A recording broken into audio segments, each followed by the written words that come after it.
we need to stop to read the score. The score is not the most important things, guys. There are much more important things inside the note. So what I'm promoting to you today is please send some wines to the 5 stars, but not to have a score, to read the note that a group of 50 people they will give to you, because that it will be an opinion of 50 people condensated in 3-4 lines. And I think that is absolutely useful if you are a wine producer, if you are a winemaker, if you are a viticulturist, if you work in communication, if you work in marketing inside the company. Official media partner, the Italian Wine Podcast, is delighted to present a series of interviews and highlights from the 2024 Wine to Wine Business Forum. Bringing together some of the most influential voices in the sector, we discuss the hottest topics facing the industry today. Don't forget to tune in every Thursday at 3 p.m. or visit ItalianWinePodcast.com for more information. Hello, everybody. Welcome back. I guess this is a little better timing than 9 o'clock in the morning. Allora, these two gentlemen up on stage, they're part of how many members? We have five? Five general chairman for the 5StarWines. It's a 3-day wine competition, but you can't say it. So it's a guidebook. And they man about 2,300 wines. And before the ceremony, they did a simulation of similar to what we did this morning with Systembolaget, explaining the rationale behind the point systems. How come one wine is given a score of 90 and the other one 95? Every wine guide and wine competition, they have their own criteria. This is ours. So I thought that it would be nice to simulate what we did during Vinitaly, because the producers especially, they really appreciate it. Okay, so we said, why don't we do this for a larger audience? And that's why we're here today. Okay, take it away, boys. Thank you all for coming. Can I ask one quick question of the room? How many people were here for the Systembolaget tasting this morning? Probably around a third, I'd guess. The reason I'm asking that question is that what we're looking at is the differences, in a way, between the way that a monopoly like Systembolaget chooses to list wines and the way that we, Master of Wine, Andrea Lonardi, and our fellow tasters choose to give wines scores for 5-star, which we'll talk about 5-star in a minute. But I think there is a difference between potentially the way that a retailer, a distributor, a monopoly might decide to buy or list a wine, and the way that we are looking at wines in a blind tasting like 5 stars. Andrea, firstly, I don't think you got the right introduction, really. But Andrea Lonardi, one of the 3 Italian masters of wine, to get to be a master of wine, you've done a lot of tasting and judging and so on. Talk a little bit about that and then go on to talk about 5-star a bit. Yes, we tried it for sure to bring inside 5 stars a little bit the master of wine approach, thanks to the fact that before me was part of the tasting Gabriele Gorelli, and also in the last 2 years we joined also Pietro Russo. And Pedro Ballesteros, the Spanish master of wine. So. And also Caro Maurer was there a few years ago. But what I think that is very important about 5 stars is a very pure agnostic approach that we have in the blind tasting. And we taste wine through different categories. That is quite interesting. So it is an opportunity to really understand what's going on in the market and try to judge and evaluate the wines more and more by the identity and typicity that these wines they have. And that I think that is a great opportunity. And that is the reason because I accepted also to speak about 5 stars today, because it is absolutely something that we have to enhance and we have to promote for the near future. So if you look at the world of wine competitions, as Stevie said, they're all different. If you look at the OIV member or the OIV certified competitions, of which there are a lot, the nature of those competitions is, to me, strange, but you are given a set of red wines or white wines, and you are not told anything about them except for the alcohol level, you're told the sugar level, and you're told the vintage, and that's all. So you don't know if you're tasting Italian, Spanish, French, Uruguayan wine, And you could go from a Tanat from Uruguay to a Teroldego from Italy, possibly in the same set of wines. It is the way that the International Organization of Vines and Wines thinks that wine competitions should be run. Other competitions will tell you a country, sometimes. Some competitions will tell you a grape variety. It varies. I'm involved with Mundus Vini in Germany, where we tell you the grape variety, but we don't tell you the country. I think we should, but it's not entirely my decision. What Andrea's just said, I think is crucial, is when we are tasting these wines, we are aware of where they came from and what they are. Secondly, and I think very importantly, we are two members of a 5-man and woman panel, but all of the wines before they get to us have been through a larger panel, tables with 5 or more people, and we have Italian professional people from Enology, we have sommeliers, and we have a lot of people who've been through VIA.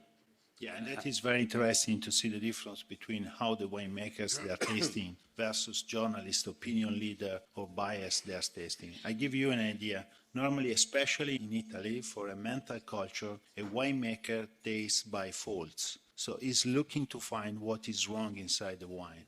Normally, an opinion leader, a journalist, is promoting what is nice inside a glass of wine. And seeing this different approach is very important to finally promote a serious wine that really represented the place and the grape variety where it's coming from. However, we had a question this morning about the joy in wine. Yes and no. Essentially, we will give wines high scores sometimes to wines we don't like. I've certainly done that because it's not my taste. It's not giving me joy, but I think this is a good example of what it is. And I think it will give joy to the people who want to drink that kind of wine. So the process, just so you know, in a room like this, you've got a table with a group of people, and they're given the wines in sets, and they give a score to each wine, and they can discuss that score between them. And sometimes Andrea, Pedro go up, and we will go to a table, and they say, we can't agree on a wine.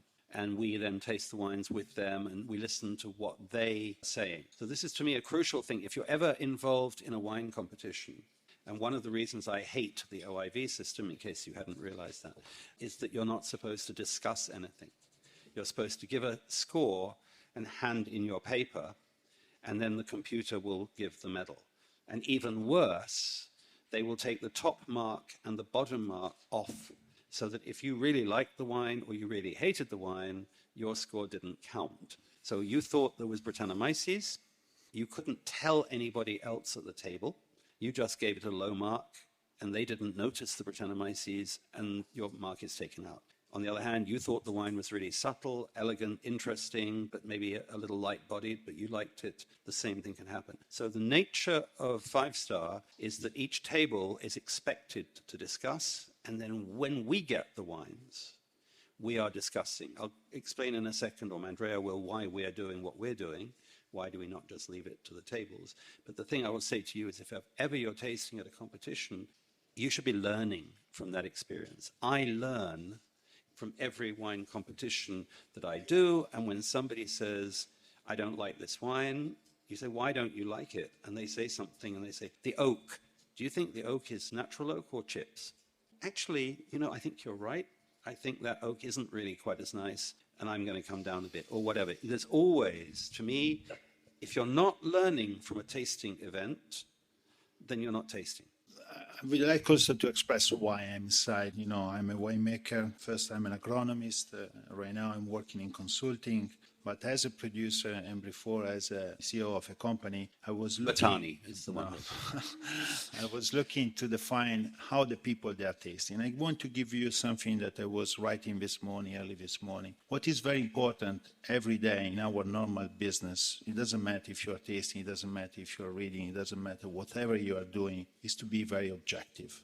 And you cannot be objective when you're sending a sample to a journalist that he knows you very well, he knows exactly your philosophy of winemaking, he knows what you are focusing, and he has a very probably also relationship with you. In this type of tasting, you are sending your sample of wine to a very big amount of people, and they are the best for me, it's one of the best panel that you can find right now in Italy, because there is no situation like that where 50 top people from all around the world are tasting your wine. And I think that this is a great opportunity to convey a message about just what you are in function of where you are coming from and the grape variety that you are using, and they are evaluating you about what exactly it is inside of the glass. And these people, they are trained and they are formed in order to judge exactly what is a grape variety, which is the type of appellation that they are tasting, and exactly also the contemporary style that certain type of wine they need to have today to be successful in the wine. So for me, it's a very beautiful catena tornasole to really understand what's going on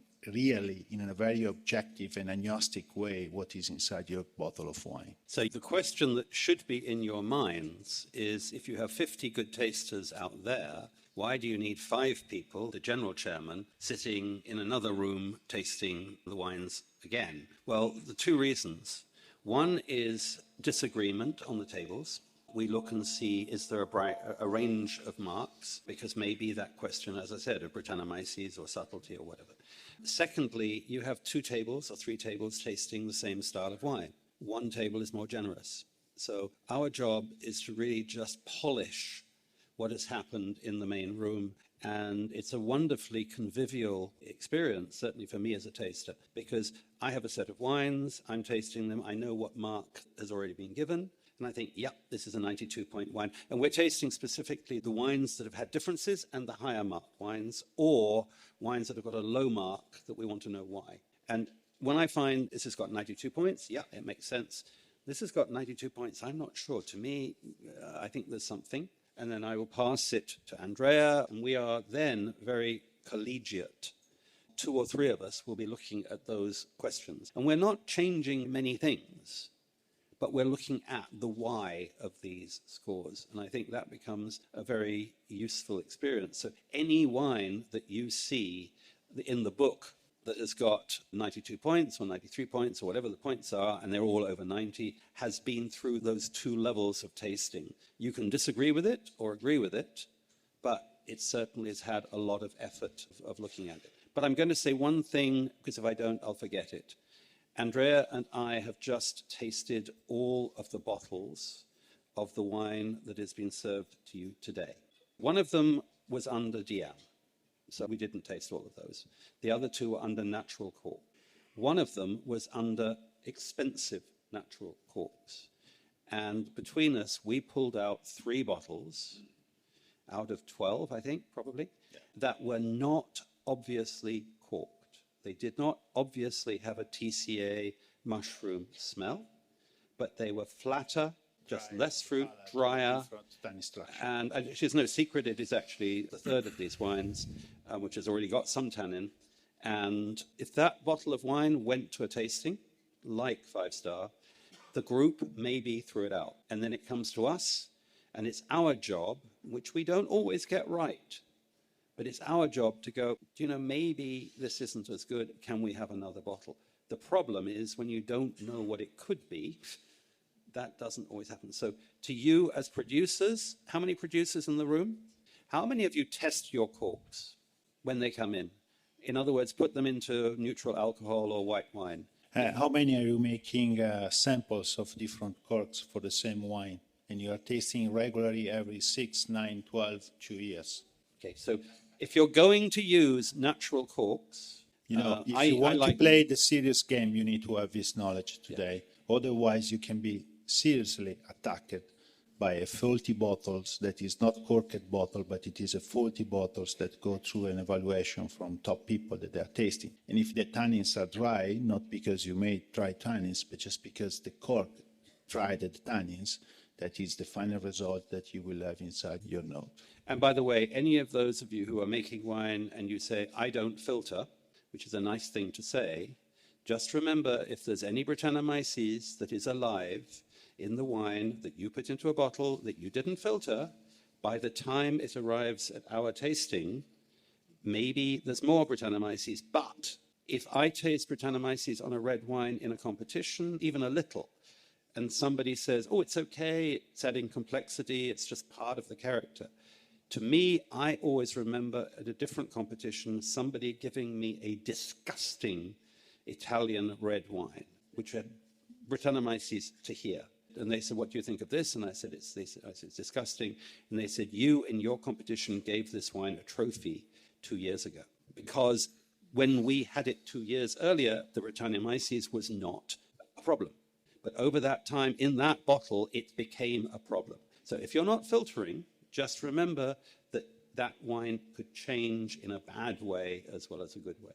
Should we talk about these wines? Yeah, but let's talking about the three wines that we have in front of us. We decided to pick three different wines that really represent the beauty of this country. In the first glass, you have something that is very old-fashioned, very classic, but probably can be back in the future.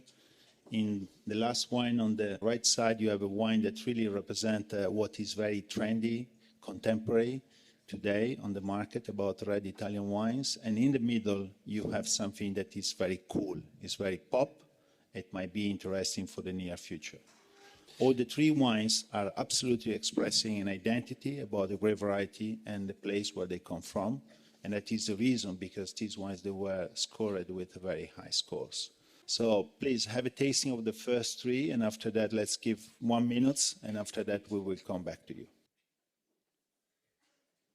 What do you all think of the three wines just in general? Can you see the quality in the wines? You've had the one that escaped the third bottle. It could be. We've tried to catch them, but it's not impossible. Can we ask for another bottle of the third wine, please? But can I also say this is also crucial to the 5-star experience. We are tasting the wine usually 1 hour after the bottles were opened. One of the things about TCA is it comes out with air. So the table gets the wines when they're freshly opened, and sometimes they don't get the TCA. It's quite possible that we stopped 3, and you may have bottle number 4 that just escaped us, and with the time that's been poured, it's got worse. Or maybe we weren't very good at doing it. Let's go back to the first wine.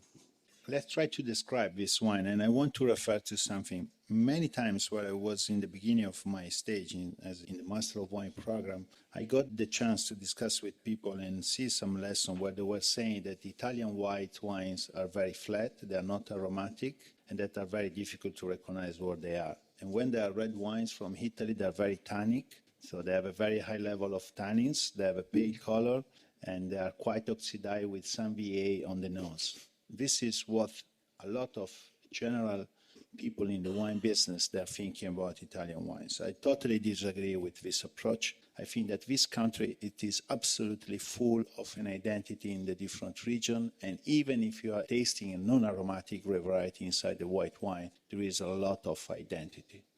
What I love the first wines is absolutely the succulent and saline character that is in the palate. That for me is screaming about the place and the grape variety where it's coming from. Do you agree or do you disagree on that? So this wine, it is absolutely promoted as its identity. I totally agree that probably the winemaking approach with a lot of oak on the nose is not typically of the appellation, so it is an approach more related to the single producer that want to influence the expression of the grape variety and the place with the use of oak, but absolutely the oak doesn't cover the beautiful mouth-filling character that is about this wine. I think what's interesting, I was in Georgia recently tasting a number of, it happened to be some natural wines, and there's somebody in the room who was also there. There were some wines where the acidity was, to my mind, completely out of balance with the wines. Tell you what I like about this, and you've just said salinity. By the way, salinity is the new word. We used to have mineral. I don't know what's going to come the next word, but I know what salinity means here. But my point about this wine is I love the way the acidity is part of the wine, just as the oak can be part of the wine, and in some wines, whether it's the alcohol or whatever, it isn't on top of it. And there are some wines that I'm seeing getting quite good comments from critics sometimes at the moment, where the acidity is just way up there, and you have to fight through that to get to the wine. And here, to me, it's a thread that runs through it. And I think that inside this one, we have also put some score regarding the commercial positioning of this wine. This wine is probably sold for less than €6 per bottle, probably less than 5. So it is absolutely a wine that is more used by the bottle than by the glass. and the commercial positioning is totally influencing the approach and the style of the wines that you are making. If it is by the bottle, guys, it's a gastronomic style of wine. If it is by the glass, it could be something completely different. And you can accept some more roundness, some more sweetness, because you are tasting during an aperitivo. But by the way, we don't know the price, so it's clear, we don't know the price when we're tasting, but we know the origin, we know the style, so we can kind of put two and two together to make four.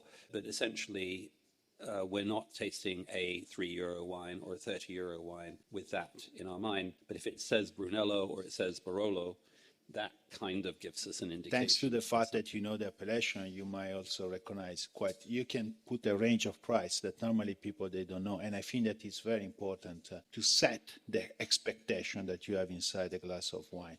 You cannot judge in the same way in a wine that costs €3 than a wine that costs 50, 100 euros. They are completely different. And I disagree that you are tasting it in the same way, because my expectation, so I'm influencing myself in order to judge the wine if I know the price. And I think that is correctly to influence my expectation in function of the price positioning of the wine and the commercial positioning about the wine. However, just so we have a little bit of tension between us, if you like, to me, whether I'm tasting a wine that's €3 or €30, there are a balance, I think, is crucial at any level. And secondly, and this is more ambitious, I want even a cheap wine to finish well. It doesn't matter, whatever the price, I want it to make me want another taste of that wine. So any wine to me that is hard or too oaky or whatever, if there's something that I don't like at the end, or if it stops short, it doesn't make me want any more. And so what I like about this is it's got some really nice textural richness to it that carries on. It's not the longest, greatest white wine you've ever tasted. Of course it isn't, but it is doing what I want a wine to do. And funnily enough, the thing that I'm personally, and Andrea, you may disagree, a lot of wine tasters I've tasted with go, the nose is wonderful, the nose is wonderful, it's short, I don't mind because it smells so good. To me, the finish is probably the most important thing, but certainly it's as important or more important than the way the wine smells, because everybody gets the finish. They all swallow. Andrea, your thought? Absolutely. I totally agree. I think that the balance is required in each wine that we are tasting. The concentration of flavors and the depth and the density is absolutely something completely different that is related to the price point and the appellation where the wine it is made. But I would like to say something. I'm sure that there are better wines that we can find than these three wines. But I would like to pay the attention of the fact that these three wines, they are absolutely screaming Italianity. And I think that's something that we need very proud and we need to enhance in our vineyards, in our cellars, and in our communication that we're using every day. By the way, sorry, this man who has just invented a word, I think, invented another word that involves Pinot. What is your Pinot word, Andrea? Pinosophy. And the number 3 is absolutely expressing the Pinosophy style of wines that we are approaching today. And if you give Andrea Lonardi another hour, he'll probably come up with another word that we can add. No, but absolutely for me, these three wines, they are absolutely expressing the Italianity of different style. And especially if you move to number 3, that is exactly what today is common from classic Italian regions. And from my point of view, that there is a red spine across Italy that starting in Piedmont, go through Tuscany and arrive in Sicily. And the red spine of Italian wines, it is made by 3 grape varieties, Nebbiolo, Sangiovese and Nerello. And I'm sure that this wine is absolutely one of the 3. Maybe I don't know which one of the 3 it is, because they have some common character in the middle, but for sure it is one of the 3. And it is pale in terms of color, something that in the past was not really a value that was very appreciated. Today is a value of Italianity, is a value that is absolutely expressing the Italian origin. The second, it tastes a mix of Mediterranean character. There are some Mediterranean herbs, but on the same time there is some Campari Amaro character that is absolutely typically of the Italian soul. And finally, in the palate is light, slender, agile, but on the same time it has depth and tannins with very high acidity. This is the beautiful blend of certain Italian appellations, and when you find this balance, this blend, I think that is good, and it is nice to give a good score to a wine that is made with that, because it is a representation of an appellation, and it is absolutely expressing the grape variety where it's coming from. Can I say, by the way, we have a discussion session after this, but this man will talk to you for at least 3 hours, if you like, about the things he's been talking about just now in Valpolicella. And it's really fascinating, and having tasted Amarone with him a few times and so on, wines don't always have to be the way we thought they were. Italianity is a moving thing, and Yeah, I think... and I think that this wine, that is the reason, because if you remember, Joseph, when we tasted this wine almost 9 months ago, we say this is a great wine. This is a great expression of the place where it's coming from. This is a great expression of the grape variety, and it's not probably the best, but it is a good expression about the grape variety and the place where it's coming from. So for that reason, I think that we, inside 5 Stars, we need to promote wines that are expressing this beautiful Italian identity in a very simple and very easy way. That doesn't mean that it is a less qualitative wine. It is a wine that is showing what actually it is actually. So, does everybody know what wine 3 is? How many for Nerello? How many for Sangiovese? How many for Nebbiolo? Well done, guys. Well done, guys. Nebbiolo is correct. And the vintage, 2020. And what about the first one? It's north, center, or south? How many for south? How many for center? How many for north part of Italy? Right. How many for east part of Italy? So, Andrea, you've done the Master of Wine exam. Let's say we all agree that it's from the north of Italy. What is your thinking when you taste this wine that's saying it's going to be from here or here or here? What's going on in your head? Well, it's always a matter of funneling. That is not only when you are tasting, but every time that you need to make a decision. From my point of view, my strategy is always to funneling. So to be very open and very agnostic in the beginning, and try to collecting as much information you can. And that this is the first approach that you need to have inside a glass of wine. So you need to be very open. You say, okay, is it aromatic or non-aromatic grape variety, or it is a semi-aromatic? It's absolutely a non-aromatic grape variety. Second, which is the winemaking approach that they decided to have. It's more reductive, more oxidative. They use some oak, no oak, and you start to build this information. And finally, you need to have a look about the type of fruit expression that you have in order to start to understand the climate, the position where this wine is coming from.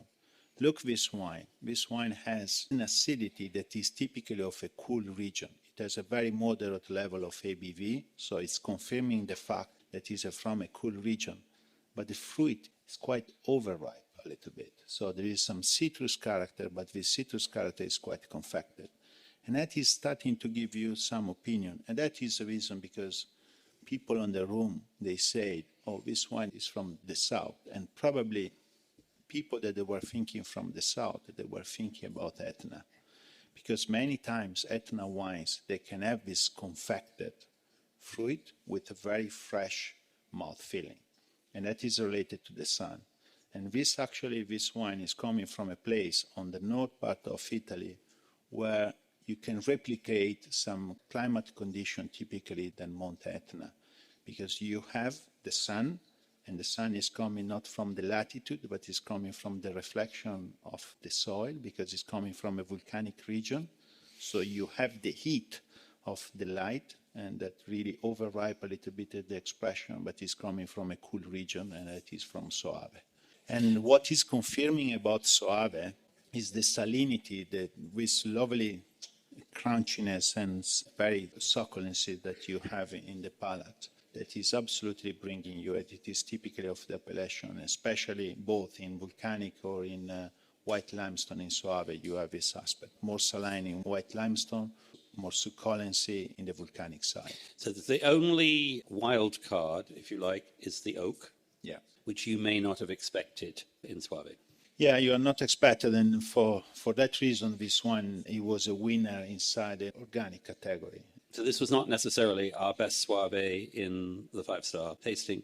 Yeah. We have a separate section where we look at organic and biodynamic and natural. And this was the top, or one of the top soirée, I think, in that category. What did you think of the Barolo, by the way? I'm sorry, by the way, can I apologize to the people who didn't get the good bottle? And can I say, mea culpa, if any of you are running a tasting for people, what we should do here, what I try to do, it's harder work, I try to go, with one bottle, I go 1, 3, 5, 7, 9, and the second bottle goes 2, 4, 6, so that it means that everybody is sitting between two people who got a different bottle. So if there is a question, you can say to the person sitting next to you, can I taste and smell yours? We didn't do it today, I'm sorry. And that's one way I can recommend doing for tastings.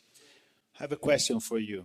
How many of you purchased a bottle of wine and after that opened very important, like top wines, and after that went to like some of the most important journalists and tried to read the tasting note? Have you never tried it to do that? If you never tried it, do it, because it's very fascinating and you learn a lot of things. And you learn from a way that is different. So most of the time we read only the score. We need to stop to read the score. The score is not the most important things, guys. There are much more important things inside the note. So what I'm promoting to you today is please send some wines to the 5 stars, but not to have a score, to read the note that a group of 50 people they will give to you. Because that it will be an opinion of 50 people condensated in 3-4 lines. And I think that is absolutely useful if you are a wine producer, if you are a winemaker, if you are a viticulturist, if you work in communication, if you work in marketing inside the company. And then, by the way, if you've sent the same wine to the Spectator or the Enthusiast, or Compare. and then and you sent it to Jancis Robinson or Decanter or whatever, and then into an Italian critic, you'll see cultural differences. You'll see what a critic in New York says is not necessarily the same as a critic in London says. And you need to be aware of that. And there are people in New York who read Jancis Robinson because they prefer her way of looking at it to the Spectator. But there are people in London who read the Spectator because they actually like those scores as well. So you need to be aware that there is no one way of looking at any wine. And I'm telling you what I've done in the last 10 years. I was looking for consistency through the different journalists. My goal was to have the same tasting note from different journalists, from different opinion leaders. Not easy. Not easy. It's the most difficult part. And it is more difficult than make a single score, make a single top score from one journalist, because it means that you are building an identity, and your identity, it is something that is recognizable. So how I'm influencing 5 stars is to work in that way, is to work in a way where you are promoting wines that have an identity that people easily can recognize. Because when people can recognize, they will read the tasting note of the journalist. Otherwise, they won't read, because it is just a mix of words that is very difficult sometimes to read and to understand. So please help us to develop this idea of helping producers to be consistent across the different competition or journalists and things like that, because this is the key of the success from my point of view. From my little point of view, this is the key of success. Andrea, we have 8 minutes and we have the third wine. And we have the most lovely wine of today that for me is very... I remember exactly when I tasted this wine. I stopped, you remember? And I stopped and I say, please taste this wine, because this is exactly what I would like to drink when I'm thinking about the red Lambrusco Secco, you know? And I think that it's beautiful. It's so pop, it's so perfect. It's a beautiful glass of wine. It's screaming joy inside this glass. It is pure. The fruit is confected, it's juicy on the palate, the bubbles are very fine bubbles, there is no bitterness in the hand, the little residual sugar is perfectly balanced with the moderate level of alcohol, and it is exactly what I would like to drink in a summertime day at 5 p.m. or 10 a.m. in the morning, as to break my day. And by the way, this, I think, is Italianity Yeah. in a glass. Nowhere in the world makes anything like this. If you go to Germany, there's a Riesling from the Mosel, a Cabernet Riesling from the Mosel. There's nowhere can do that. This is the Italian wine, to me, par excellence. And it's not for how much you drink. It's the motion of having this glass of wine with something, with food, that is inside this glass of wine. And I think this is the new horizon where we need to have a look inside the wine business. We need to spend less time with the nose on the glass, and we need to spend more time about thinking how we can drink this wine, who is the right people that I would like to drink this wine. When was the last time that I got this glass of wine? I was with certain type of people, which are my best friends that will probably love this glass of wine. How can I impress my friends in the future with an interesting glass of wine to discuss in a different way about wine? These are the new questions about wine. Unless it tastes like banana or mango, papaya, or this type of things, I think that we need to move away from this approach and think about how to taste about wine in a completely different way. And we had a session earlier about how to be a wine warrior. Imagine a fashion show and people are there to look at the clothes. And then imagine that there is some ham, there's some cheese, and there's some bottles of this. And you won't convert everybody. Yeah. But if 1,000 people are at that fashion show, you can convert 10, 20, 100, 200.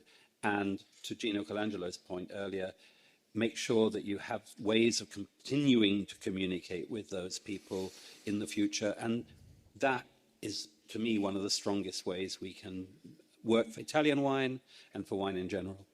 How many people they will give less than 90 points to this wine? You can come again. Yeah, you can say, if you think that, you can say that.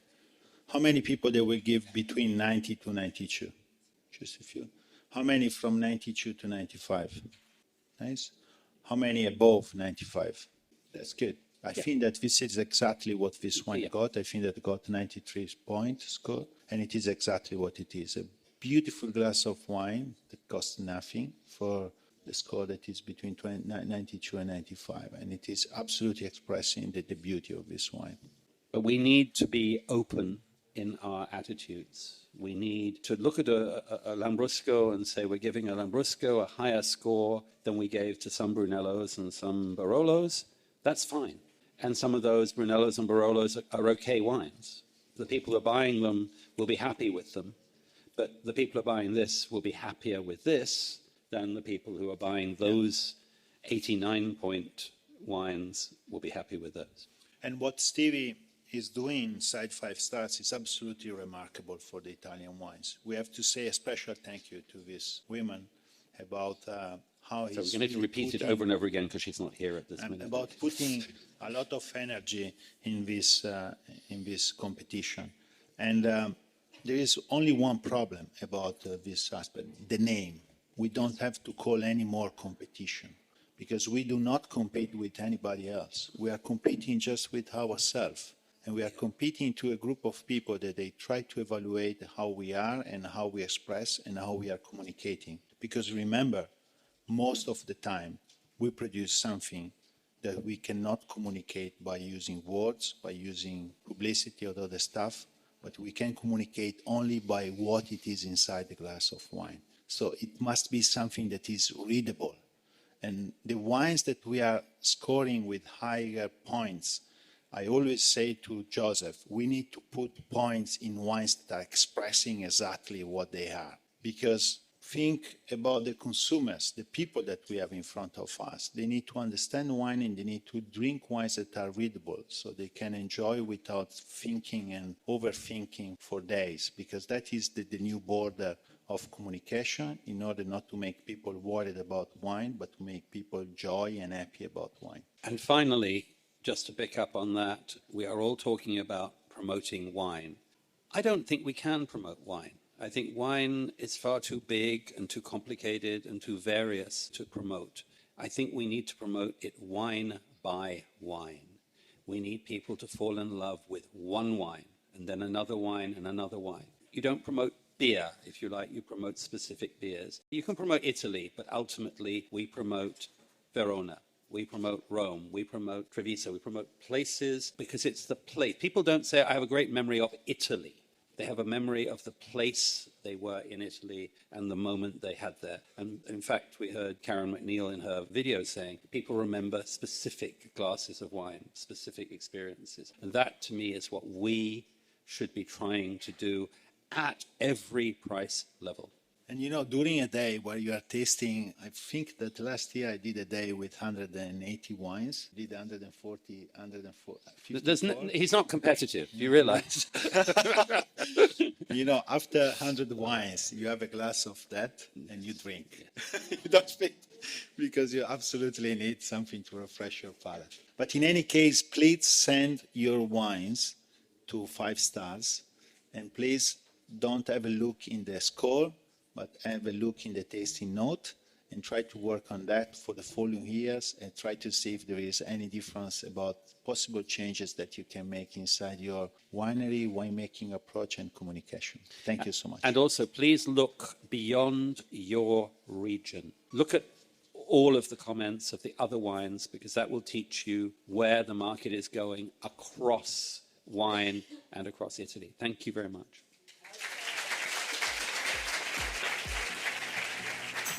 Listen to the Italian Wine Podcast wherever you get your podcasts. We're on SoundCloud, Apple Podcasts, Spotify, Himalaya FM, and more. Don't forget to subscribe and rate the show. If you enjoy listening, please consider donating through ItalianWinePodcast.com. Any amount helps cover equipment, production, and publication costs. Until next time, cin cin.